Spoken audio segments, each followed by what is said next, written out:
115 ರೂಪಾಯಿಯ ಪೊಂಗಲ್ಗೆ 273 ರೂಪಾಯಿ ಬಿಲ್. ಸ್ವಿಗ್ಗಿ ವಿರುದ್ಧ ಮಾಜಿ ಸಂಸದೆ ಸುಮಲತಾ ಅಂಬರೀಶ್ ಆಕ್ರೋಶ.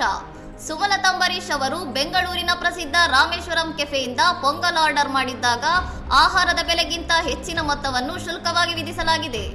ಪೊಂಗಲ್ನ ಮೂಲ ಬೆಲೆ ಕೇವಲ 115 ರೂಪಾಯಿ ಆಗಿದ್ದರೂ ಡೆಲಿವರಿ ಚಾರ್ಜ್, ಪ್ಯಾಕಿಂಗ್ ಮತ್ತು ಪ್ಲಾಟ್ಫಾರ್ಮ್ ಫೀ ಸೇರಿದಂತೆ ಒಟ್ಟು 158 ರೂಪಾಯಿ ಹೆಚ್ಚುವರಿ ಶುಲ್ಕ ವಿಧಿಸಿ ಒಟ್ಟು 273 ರೂಪಾಯಿ ವಸೂಲಿ ಮಾಡಲಾಗಿದೆ. ಆಹಾರದ ಬೆಲೆಯ ಹತ್ತಿರ ಅಥವಾ ಅದಕ್ಕಿಂತಲೂ ಹೆಚ್ಚು ಮೊತ್ತವನ್ನು ಇತರೆ ಶುಲ್ಕಗಳ ಹೆಸರಿನಲ್ಲಿ ಪಡೆಯುವುದು ಎಷ್ಟರ ಮಟ್ಟಿಗೆ ಸರಿ ಎಂದು ಸುಮಲತಾ ತಮ್ಮ ಎಕ್ಸ್ ಖಾತೆಯಲ್ಲಿ ಪ್ರಶ್ನಿಸಿದ್ದಾರೆ.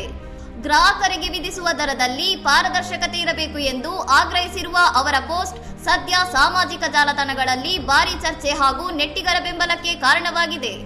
ಆನ್ಲೈನ್ ಫುಡ್ ಡೆಲಿವರಿ ಕಂಪನಿಗಳ ಈ ಹಿಡನ್ ಚಾರ್ಜರ್ಗಳ ವಿರುದ್ಧ ಅನೇಕ ಗ್ರಾಹಕರು ತಮ್ಮ ಹಳೆಯ ಕಹಿ ಅನುಭವಗಳನ್ನು ಹಂಚಿಕೊಳ್ಳುವ ಮೂಲಕ ಆಕ್ರೋಶ ಹೊರಹಾಕುತ್ತಿದ್ದಾರೆ. ಇನ್ನಷ್ಟು ಸುದ್ದಿಗಳಿಗಾಗಿ ನೋಡ್ತಾ ಇರಿ ಸೌರಂ ಟಿವಿ.